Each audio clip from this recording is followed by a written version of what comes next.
Coming up on Tech News today, thousands put down money for a Tesla they've never seen. What do they know that we don't? Also, this may be the last Final Four where you can win real money online. And Tinder for enterprise? Tech News today is next. This is Twit. Bandwidth for Tech News Today is provided by CashFly at CACHEFLY.com.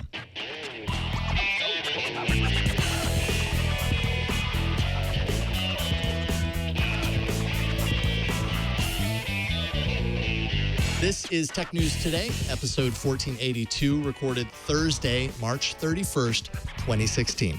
This episode of Tech News Today is brought to you by FreshBooks, the super simple cloud accounting software that's giving thousands of freelancers and small businesses the tools to save time billing and get paid faster. Try it free at freshbooks.com/TNT. This episode of Tech News Today is brought to you by Tracker, a coin-sized tracking device that pairs with your smartphone and keeps you from losing your most valued possessions. Visit thetracker.com and enter promo code TNT for 30% off your entire order. Hello and welcome to Tech News Today. I am Becky Worley, filling in for the ever-jovial Megan Maroney and Jason Howell. Today, this show is regressing, but in a good way. I am joined by Tom Merritt of Daily Tech News Show. Tom, we started this thing a while back, maybe 2010? Ooh, we're doing the flashback episode. Wayback Machine. What was the date? You knew it exactly. June 1st. Well, because it's June 1st. It was easy to remember. Right. So we got our glasses, Tom's got a little... Our eyesight is shot. I know. Tom's got a little gray in the beard. 6 years later, we're still standing, though. I remember, Becky. All right. Well, the best way to commemorate our 6 years of not working together is to jump right into the tech stories of the day. So let's go with Nest. The smart thermostat is feeling a little chilly. Sources told Recode that it reported $340 million in gross revenue for 2015, underperforming the goal set for it by Alphabet, its parent company. So let's recap. Then Google, now Alphabet, bought Nest in 2014 for $3.2 billion. They'd hoped that Nest would sell $500 million worth of products by 2015. But according to Recode, Nest's future at Google is at risk. So is this a sign that the smart home, Internet of Things, is not taking off at the pace we expected, Tom? I don't know that it is. It's definitely a sign that Tony Fadell may not be a perfect culture fit over there at Alphabet.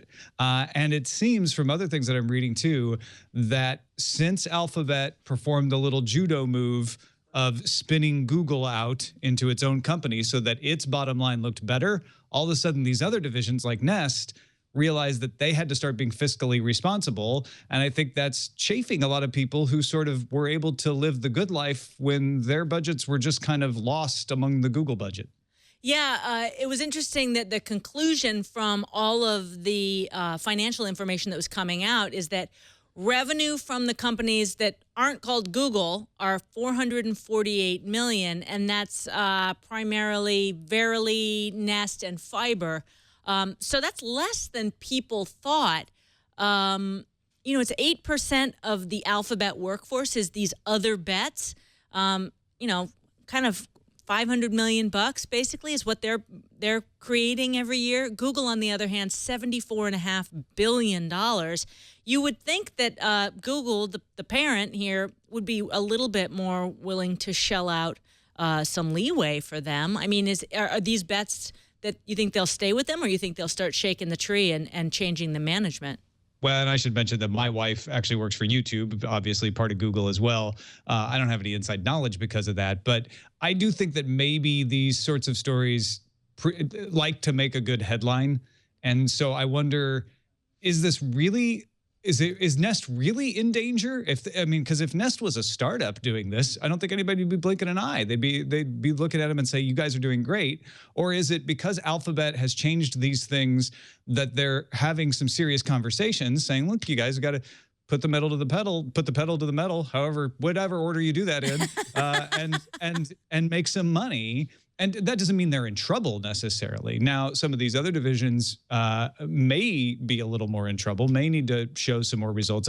There definitely been some rumblings in Verily and a few of the other research departments that they don't like the fact that they have to show some kind of fiscal progress now, where in the olden days, they could just sort of pie in the sky. But I feel like Nest is probably still a really good bet. And I can't imagine Alphabet would kick it to the curb when it's just riding the initial wave of that smart home Internet of Things trend. Ken from Chicago in the chat room says what I was thinking. It may just be a sign that people don't want to pay $200, $250, whatever the price is du jour for a thermostat. The upgrade to smart elements is definitely an increase in investment for the homeowner, and it's kind of naive to think that there's just going to be a whole hog adoption of all of these products. It's more like you think about the way that you change out things in your house. It's as they need to be replaced. So that's a long tail for a lot of these companies that may need to start maturing into profitable companies past the sort of I always think of it as like your childhood. The startup days are sort of crazy, and yet at the same time, you don't have a lot of responsibilities. And as these companies mature, take on more funding, they go through painful adolescence, and maybe that's what we're looking at right now. And then they either die in a car crash or they live to become responsible adults. It's like the most sadly put, but true. But yeah, I think you nailed it. I think Nest is having that conversation with its parents, Larry and Sergey, right now.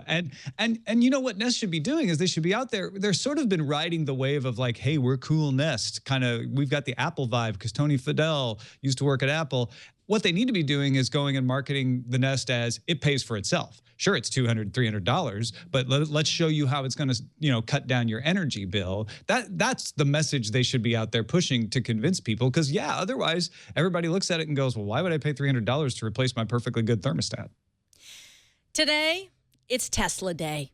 The company started taking pre-orders, but bizarrely, they're not unveiling the car until 11:30 p.m. Eastern time, even though they've been taking pre-orders all day. People putting down $1,000 to get a chance to get the Model 3. It starts at $35K, minus up to $10,000 in incentives, depending on where you live.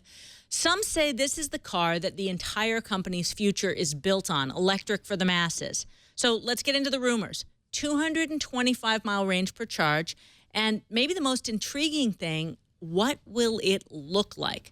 So according to EV blog Electric, CEO Elon Musk is intensely driving the engineering. He wants designers to deliver a drag coefficient lower than 0.20, which they say would make it the lowest of any mass production car in the world, close to extreme vehicles like GM's EV1, Volkswagen's XL1. Both of those cars have flat rear wheel covers. Achieving drag coefficients in that range, they say, can result in unconventional, maybe ugly designs. So, Tom, is Elon Musk going to bet the farm on something ugly? Apparently it doesn't matter, right? People are still throwing down their $1,000 sight unseen. It is, I think, telling that on the day a new iPhone is out, there are no lines for the new iPhone, albeit a smaller bargain iPhone, and there are lines for a $35,000 car. I giggle a little about it being called a car for the masses when it's $35,000. I personally have never spent $35,000 on a car, even borrowed $35,000 to buy a car. But I get it. With the $10,000 incentive, it brings it down to $25,000, which at least is near the average of what people pay for cars.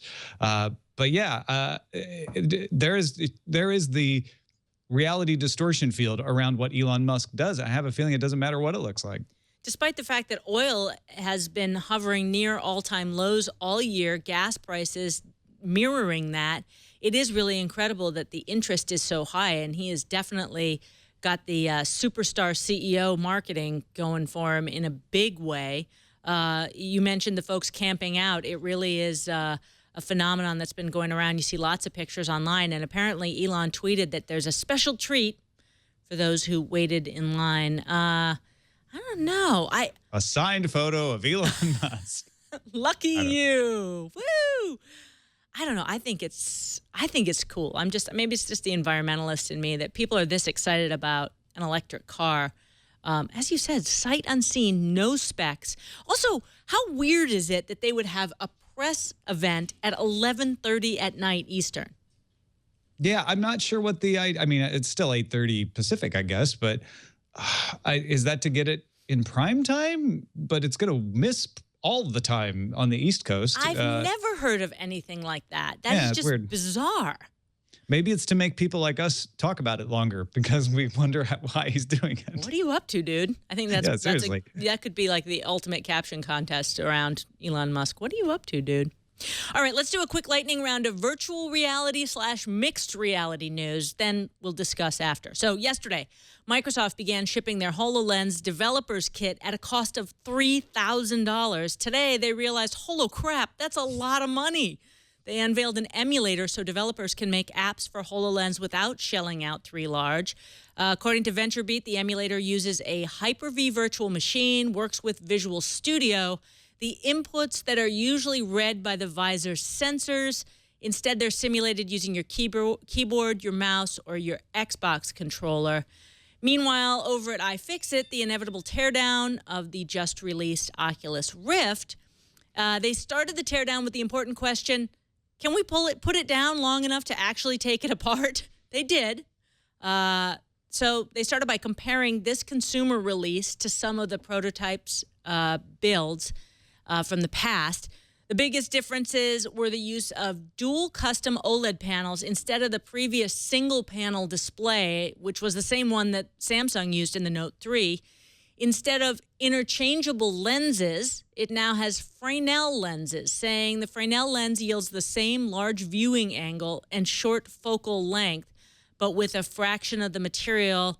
They do the same job as the thick, bulging, curved plastic lenses seen in prior Rifts using thin arrays of concentric prisms that weigh far less. All right, so VR, mixed reality, virtual reality, HoloLens, Oculus Rift. Tom, where are you sitting on this? Yeah, well, I think the reason Microsoft is doing the emulator is more for the fact that these $3,000 kits are for companies to buy or even small teams to buy, and that the emulator allows more people to work on it at once, since you probably only going to get 1 or 2 of these. I think that the Rift looks great. The pixels per inch is, I think, 461, which is more than an iPhone 6 Plus, but less than a Samsung Galaxy S7, which is used in a Gear VR. So I think it's interesting that you've actually got a lower pixels per inch than a Gear VR, but because of those Fresnel lenses, because of the construction of it, I think it's going to have a superior, I think it definitely, people are already saying it has a superior view. And you've got a whole system with dual lenses and everything too. So I think this is all really interesting. I'm still curious what people will use VR for. I don't think it will be a flop. I don't think it will end up, being something that all of them go away. But I wonder whether it will be gaming that sustains it, or whether there'll be some other use for it. I tried out the HTC Vive over the weekend for the first time, and the thing that struck me about it was not how good it looked, which it did. The head tracking was great and everything, but how comfortable it was on the head. And that's one thing that a lot of people say is, this thing better be comfortable for me to be able to sit there and watch a movie or play a game in it for a few hours. You buy in the philosophy that HoloLens is for enterprise and everything else is for consumer?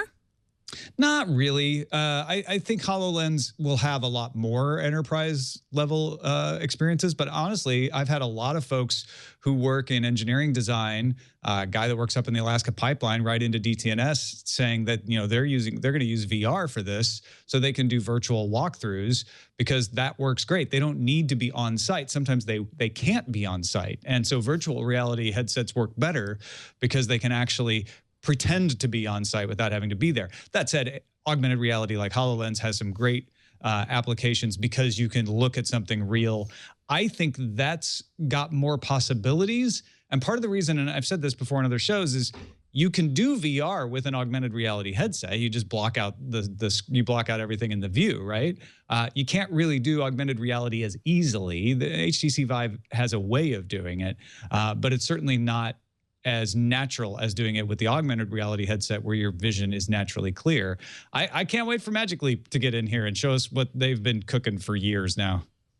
I keep going back to an experience I had at Tech TV, which was at this bizarre police and, like the FBI and the CIA, all of these law enforcement agencies, they had their big convention down in Long Beach, I think it was. And one of the companies that was selling something, this was 15 years ago, it was a 360-degree projector, and you stood in the middle with a sort of a laser gun and basically had to make decisions about when to shoot and when not to shoot. It was not a game. It was an incredibly realistic simulation. And to this day, that visual has stuck with me and informed some of my thinking around anytime I hear around someone who's, an officer-involved shooting.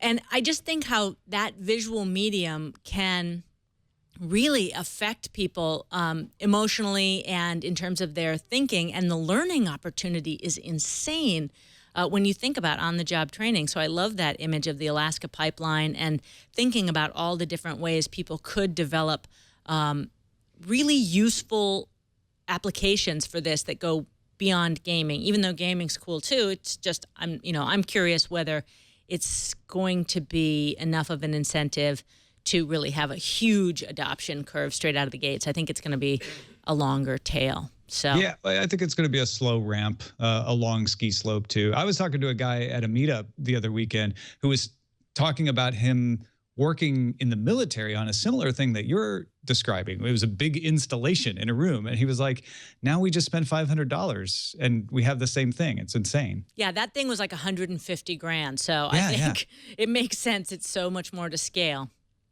All right, stick with us through the break. When we come back, Skeptical Tom and Policy-Loving Me. It's a cage match over desktop power draw standards. Pretty exciting stuff. How much energy does your computer take? But first, let's take a second to thank our sponsor.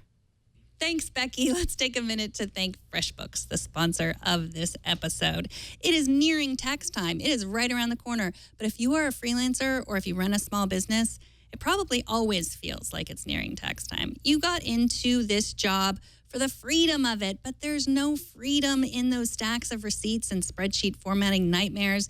Those were not part of your dream job scenario. You maybe need a robot to help you, or you could use FreshBooks. Our friends at FreshBooks have created easy-to-use cloud accounting software that makes dealing with your taxes way less taxing. You can get started with FreshBooks. It could not be easier, even if you're not a numbers person. You can create and send invoices with so much efficiency you won't believe it. Plus, you get paid online quickly with FreshBooks payments. You also have the option to request a deposit in FreshBooks, and you get paid up front. No more covering costs out of pocket or waiting until the end of a project to get paid. FreshBooks has also made it incredibly easy for you to track all your billable time. FreshBooks also recently announced their new EMV chip card reader. I have it right here. It's really cute, fits in your pocket, and then you can get paid. They can swipe the swipe or dip the chip, either one. It works. The card reader is already really popular with IT professionals, the folks that will go to your house and fix all your tech. Your clients will have no more excuses not to pay you. Whatever you do, you can take their credit card on the spot. You can easily accept credit cards wherever business takes you, quickly and securely with their entirely redesigned iPhone app. Plus, create beautiful invoices in just seconds. With FreshBooks, you can focus on what you love most, growing your business. You will wonder why you didn't start with FreshBooks sooner. Getting started is simple. It's totally free for 30 days. Go to freshbooks.com/TNT and don't forget to enter Tech News Today in the How Did You Hear About Us section. Start your 30-day free trial today, and we thank FreshBooks for supporting this episode of Tech News Today. Hey, welcome back to Tech News Today. I am Becky Worley, filling in for Megan Maroney and Jason Howell. The California Energy Commission today released its latest proposal for mandating more energy-efficient computers and monitors. The proposed standards require that desktop computers reduce power draw by half when idle. And they establish more modest power reductions for notebooks and laptops, which already are more efficient when they're operating on battery mode, but that's not always the case when they're plugged in. The Energy Commission says the initiatives would save California more than $400 million annually, and if adopted nationwide, save $2.2 billion. The Energy Commission will issue a final proposal and hopes to adopt the standards by the end of 2016. Thinking, I've done a couple documentaries on green technology and what leads to efficiencies and innovation, and it always seems to come back to policy, Tom. These big overarching standards that are laid down by the government, and they seem to have an impact, and California has a wide reach. Yeah, and in fact, Europe's standards are quoted in the study here, saying Europe has new, more exacting standards that will happen, and that will cause manufacturers to have to make more energy-efficient computers. But we don't think it goes far enough in California, so they're proposing these stricter standards. These were released back on March 12th, actually, and there's a workshop scheduled for April 15th. So anybody who thinks they have an opinion about this and lives in California should probably file their public comments. The California Energy Commission did talk to stakeholders. They did talk to manufacturers. They did talk to tech companies. I think what worries me about this, and this is always the problem with these kinds of regulations, are the loopholes and the unintended consequences. So, for instance, in this proposal, it says that workstations only have to replace the power supply. The 80-plus power supply is required for workstations, which will save some energy for sure. But I know that immediately a large number of enterprises are going to claim that their PCs and desktops are in fact workstations. It says in the proposal, and I'm sure there's a stricter definition in the actual rules, but it says in the proposal that workstations are task-specific things like film editing stations. It's like, well, a film editing station is just a desktop computer these days. So, so I feel like there's a big loophole there. I do think that it's great to give manufacturers some incentive, especially if you've brought them in. I like, better than putting these rules down, funding better research to make this happen. So the state is actually, as part of this program, giving $2 million to Agios to develop software-defined power management. They're also giving money to the University of California, Irvine, to help reduce energy use in computers.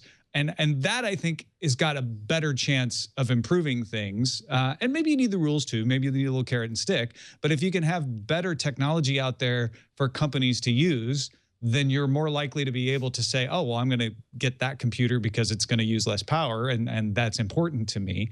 And then the rules kind of keep the bad actors from abusing the system. You would think that incentive was already in play, in that big corporate enterprise is spending so much of their budget on energy costs, and that they would do that already. And that's where you hope that the free markets can do as much as they can to take the low-hanging fruit. But then at a certain point, you got to squeeze down from the top on the restrictions and the policies. And for those of you who are wondering why these California laws matter so much, it's that California in the past, when it comes to our Air Resources Board and other state agencies, have mandated certain efficiency standards with emission standards. They brought in the smog check way back when. They were the first to limit lead in gasoline. And because California has such a huge reach in the country, that any company that wants to do business in California, it's actually more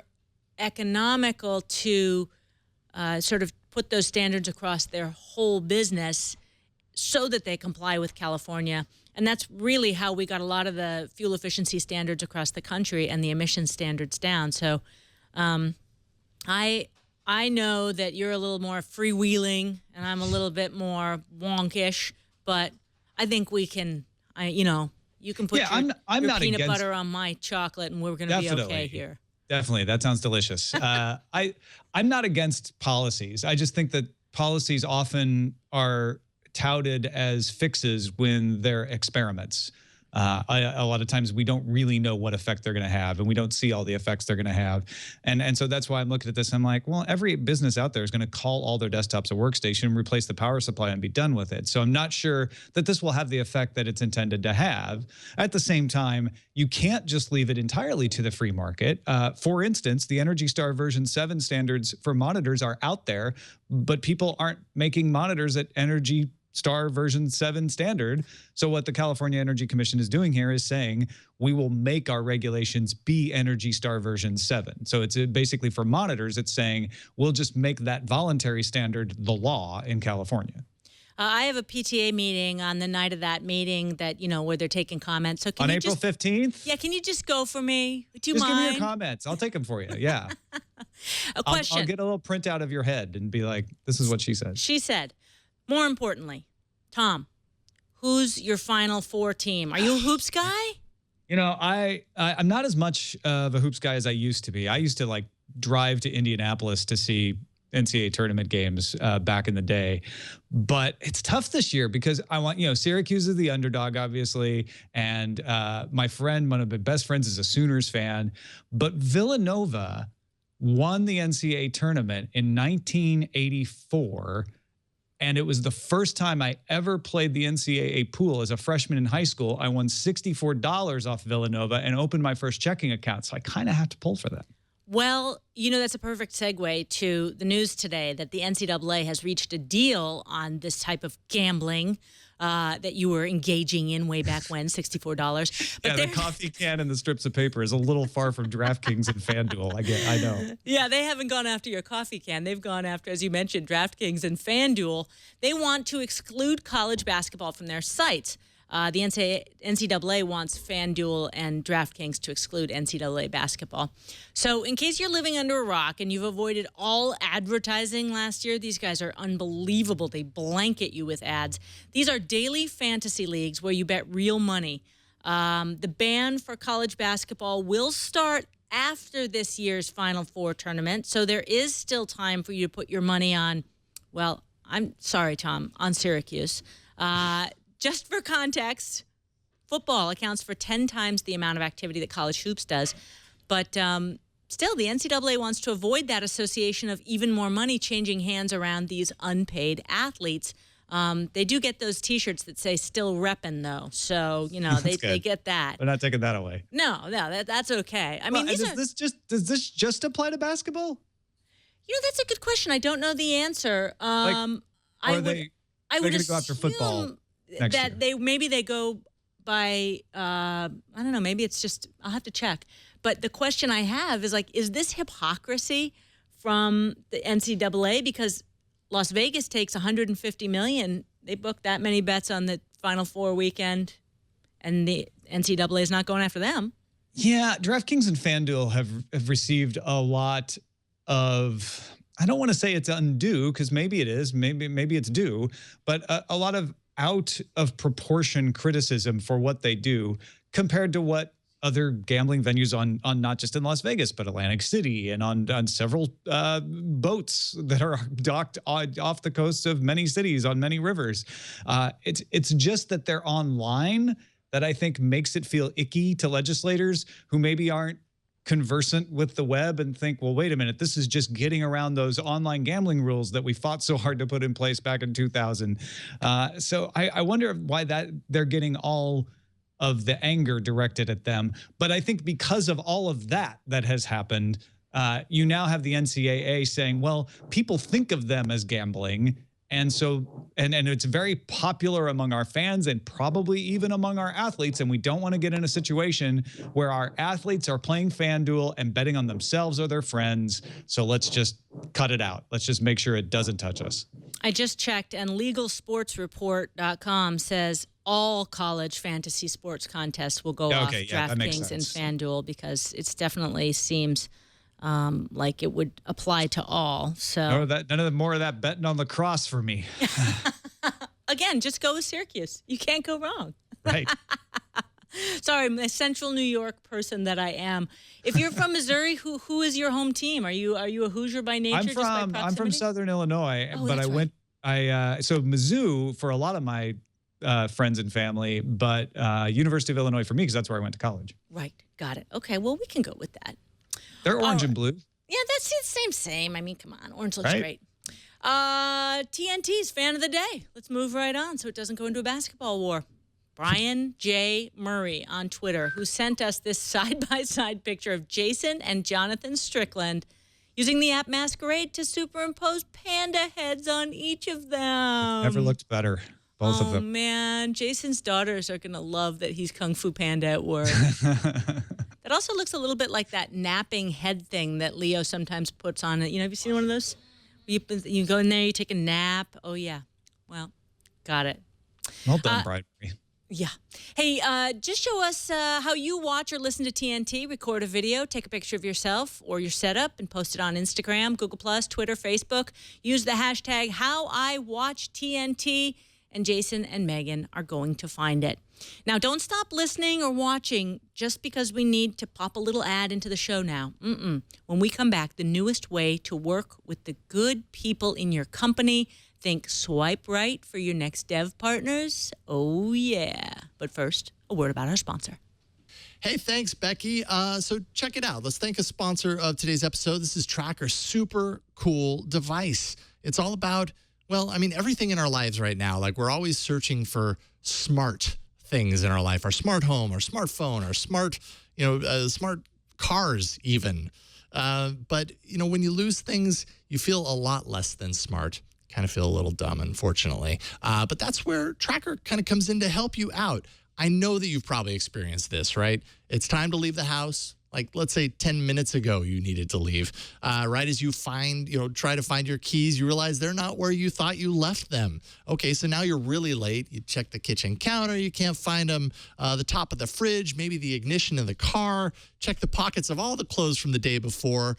It's incredibly stressful. And, that's the perfect reason. That's the perfect use for Tracker. It makes losing things a thing of the past. It's a coin-sized device, really small. It helps you locate those missing keys. Also, you can go ahead and throw one in your wallet, bags, computers, even your pets. Attach it to your pet's collar in seconds, and you can track them. Pair Tracker to your iOS or Android device, and you can quite literally attach it to anything with the key loop, or you can stick it to it with the adhesive. That'll allow you to find its precise location with a single tap of the button. It's super easy. If you lose your phone, all you have to do is press the button on Tracker and your phone will ring. Even if you have it set to silent so it won't make any noise, it's still going to ring here. The Tracker Bravo is constructed with beautiful anodized aluminum, really nice, elegant looking. It's the thinnest, most durable tracking. With over 1.5 million devices, Tracker has the largest crowd GPS network in the world. So your lost item actually shows up on a map even when it's miles away. And if an item happens to go missing, which it happens, the Tracker app records its last known location on that map so that when other users are within 100-foot range of your lost item, you'll actually get a GPS update of where that item is. Go to thetracker.com and never lose your possessions again. Plus, just for our audience, if you enter promo code TNT, you're going to get 30% off your entire order.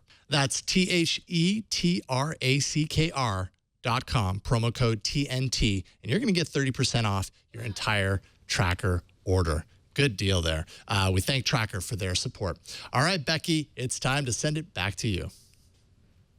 Jason, after that photo of you and Jonathan Strickland with the panda heads, and we were referencing that nap thing, Jason, our fabulous producer, is demonstrating the ostrich pillow that I was referencing. Thank you so much for that.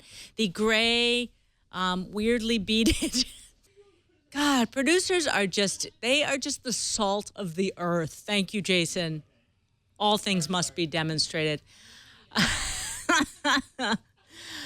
So let's talk about coworkers. Jason's mine. Tom, you used to be my favoriteest coworker ever. Yeah, when you were talking about battling around the policy, it kind of reminded me of the old computer shopper segment. Oh, right. Remember we had that the boxing gloves and the ring. David Spark would go in there. Patrick Norton. Those were the days, man. Yeah, good times. It's almost 20 years. That's ridiculous. 18. That's just crazy. I remember actually when you caught Eileen Rivera and I for the first time right after we started dating at CES and yelled, "You can't go to ZDTV radio now." If there's a line in the sand that you shouldn't cross, I'm generally on the front side of it. It's right there behind me. See, but look, it worked out great. Yeah, everything worked out fine. See, she didn't want to go to radio anyways. Well, no, she was at radio. You didn't want me to leave, call for help. Oh, right. That's what it was. That's right. I was not going to give you up that easily. Come on, please. Forget about it. I appreciate that. I know. You were my work husband in a way that time. And, that's the thing is when you find coworkers that you really like, great. But, it's a little dicey when you get assigned to work with someone on a project. So if you don't have the history that Tom and I have, if there was an app for picking the workmates you want to avoid, just like the dead weight employees who suck the life out of you, and you could pick the ones that you really love and you want to work with them on projects. Is this sounding like a good idea? And what if it was just like Tinder?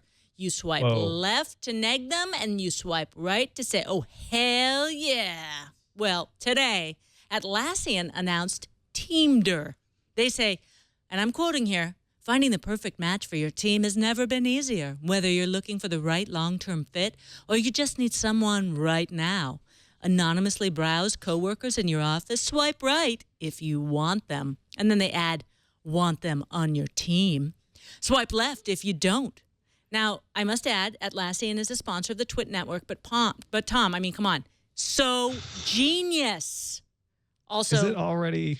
What is today's date? Is it April 1st already? Is that it's like Christmas now. It starts earlier and earlier every year. Man. So I thought that was going to be a real boon for HR. No more conflict, just left, right swiping, and if there's mutually agreed upon work chemistry. No disrespect to Atlassian. Good, funny concept, good execution. But somewhere in Silicon Valley, there's a startup sitting there going, but that's our idea. That's actually our business plan. What are they doing? Why are they making fun of this?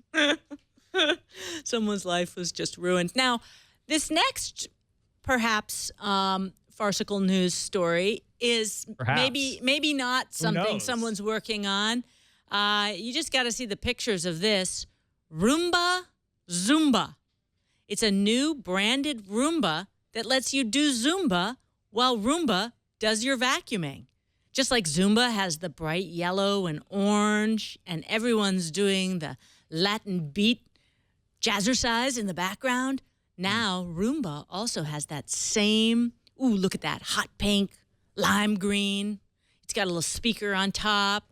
Your fabulous instructor who's got all the moves, she is putting the music on top of the Roomba, and it is going all around the room. What do you think? I have a question. Just one is the question. It's just a Roomba, right? But with Zumba colors? It's the Roomba Zumba. Come on. So you're just doing Zumba. The Roomba is not all, or is the Roomba also doing Zumba with you? No, the Roomba facilitates the Zumba. How? Because you don't have to vacuum, so you can Zumba. Oh, it's saving it, but don't all Roombas do that? Not on April 1st. They don't all rhyme with Roomba. Okay. No, see, now you're never going to be able to say Roomba without accidentally saying Zumba. It's just going to get worse until late tomorrow, isn't it? I can only imagine what is coming. You know, there are legitimate anniversaries happening tomorrow. Like, for instance, the unleash of Gmail happened on April 1st. Everybody thought it was a joke, but it was real. Who would do that? Google, apparently. Well, I mean, maybe that's the answer to why Tesla is doing their press release at 11:30 at night. Oh. They said that it was going to be late. Like as close to April 1st as possible. I mean, that would be beyond insane even for Elon Musk. But they said on their webpage, we'll live stream at 11:30, but Tesla events are notoriously late. Yeah. And tomorrow is the anniversary of Steve Jobs, Steve Wozniak, and Ronald Wayne turning their garage project into an official partnership. It's all still a terrible joke for Ronald Wayne. It's not funny for him. It is not funny at all. He is probably very tired of people asking him about that particular What was his stake, like 200 G's? I don't remember. He got something like painful like that out of the Apple deal. Oh, man, it hurts. Tom, what are you up to? What's going on with you? What's going on in your life, your work life? Tell me about, I always want to say DWTS because I work at ABC, Dancing with the Stars. Oh, but, yeah. No. DTNS. We've got some great former athletes coming on in the next season. No, Daily Tech News Show, obviously, Monday through Friday. It's me and a different contributor every day, and we bring on guests sometimes, talking about the tech news with our own spin. Today, Justin Robert Young and I, we're talking about Cortana and Alexa and the shaping battle of voice assistants, for instance. He's not in jail?